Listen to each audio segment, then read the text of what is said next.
Sejam bem-vindos à nossa capacitação de reanimação cardiopulmonar, atendimento a PCR, voltado aqui para o nosso Hospital Regional de São José.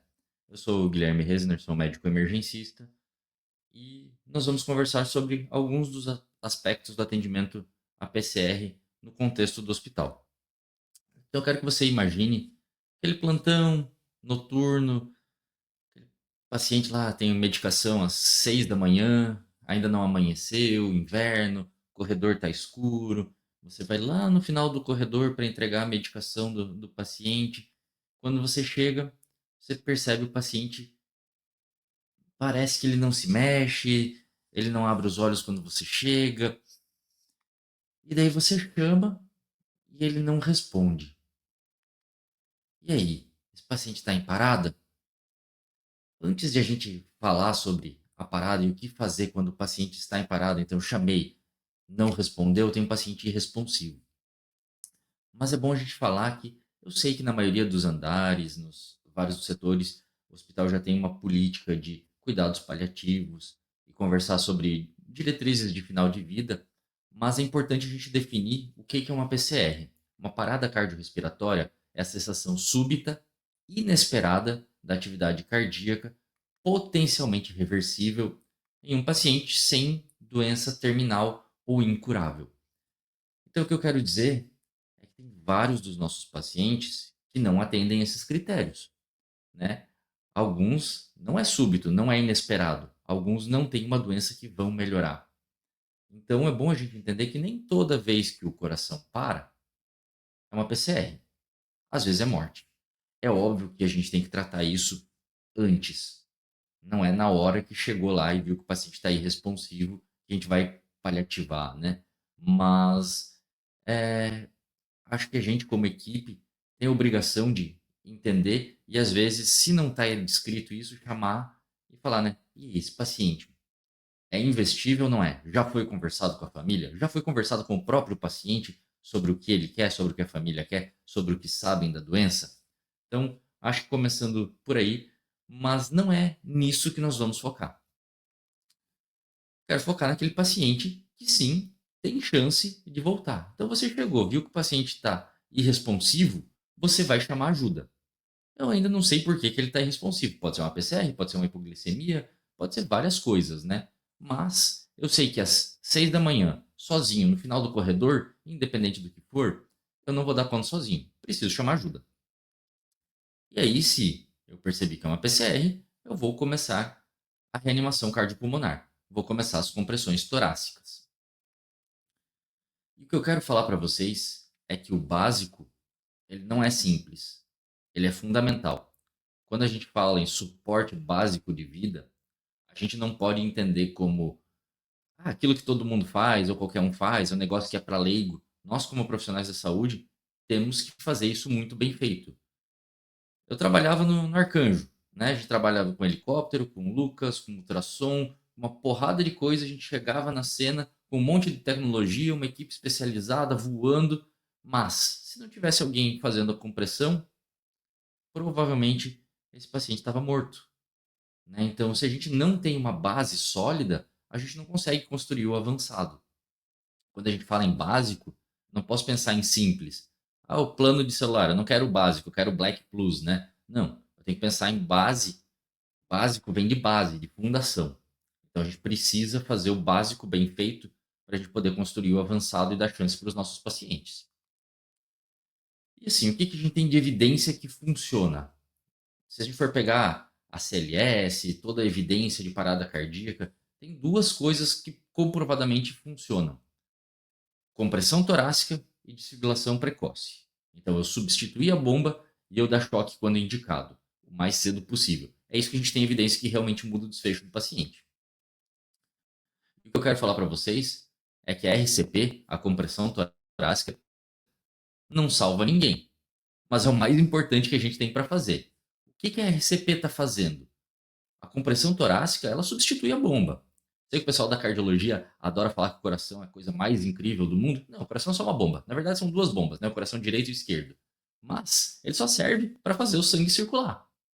Quando eu comprimo, eu faço o sangue circular. Mas eu não estou tratando a causa da parada. Eu não estou tratando por que esse coração parou de bater. O que eu estou fazendo é circular o sangue, então levar oxigênio, levar glicose para o cérebro, para o próprio coração, para o rim. Então, eu estou mantendo o meu paciente vivo enquanto eu procuro a causa para poder tratar. Então, a compressão torácica sozinha não vai salvar ninguém, mas é a coisa mais importante que a gente tem para fazer. E a gente tem alguns aspectos que vão falar da qualidade da nossa RCP. Primeiro, a posição. Como que eu sei aonde eu vou apertar o peito do meu paciente? Basicamente, a gente vai achar o chifoide, né? Então, final do ossinho aqui. A gente marca 2 dedos para cima e vai comprimir ali. Também posso ver a linha intermamilar. Cuidado que nem todos os pacientes a linha intermamilar fica na mesma posição, né? Mas, então a gente pode utilizar via de regra aonde deveria estar os mamilos do nosso paciente, mas é mais fácil achar o finzinho do osso, 2 dedos acima, ou a gente pode pensar, né, o terço inferior do externo do paciente. É essa posição que eu vou botar as minhas mãos para comprimir. E aqui eu vou apertar e deixar voltar. Quando eu aperto, eu esmago o coração, passo o sangue para frente. Quando eu relaxo, eu deixo o coração encher, a bomba enche de novo. E aqui está acontecendo uma coisa muito importante. A circulação coronariana, então a circulação do próprio coração, ela ocorre quando eu relaxo. Então é na diástole. Por isso, eu tenho que apertar e deixar voltar mesmo para o coração encher e para eu ter circulação coronariana. Então faz parte da compressão torácica, essa descompressão torácica. A frequência, aqui a gente tem algumas músicas para a gente escolher, né? Então 100 a 120 compressões por minuto. Quem é da minha época, ou um pouquinho mais velho, talvez, né, aprendeu a fazer com o Staying Alive. Ha, ha, ha, Staying Alive, Staying Alive.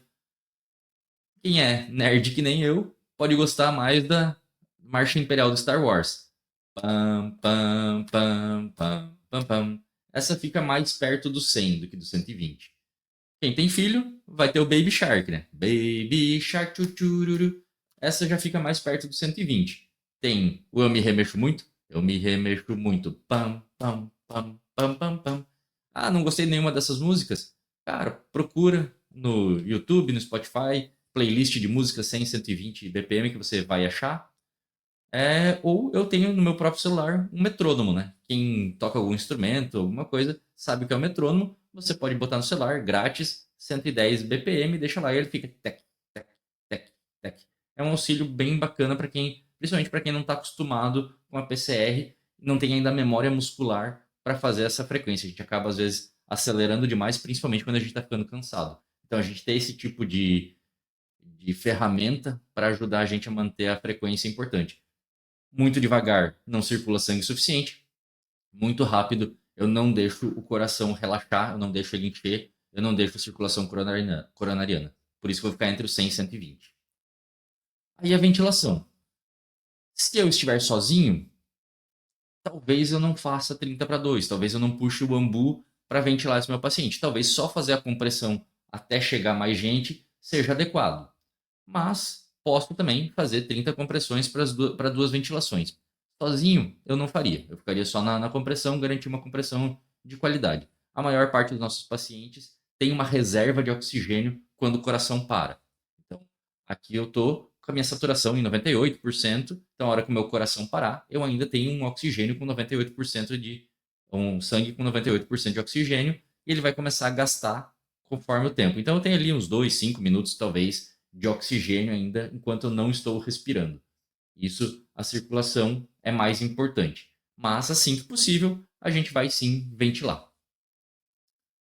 E aqui é importante a desfibrilação. Lembra que eu falei que tem duas coisas que funcionam? Compressão e desfibrilação? Putz, mas eu sou técnico de enfermagem, sou enfermeiro.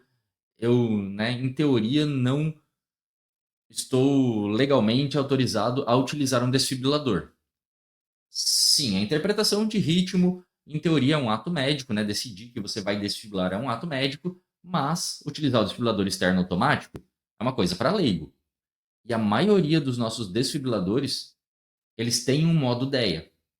Então, se você está lá às 6 da manhã, vai ter que chamar o cara do PS para subir, ou né, o cara da Reanima, ou seja lá quem for um time de resposta rápida que vai vir não sei da onde, eu posso sim utilizar o meu desfibrilador do andar como DEA.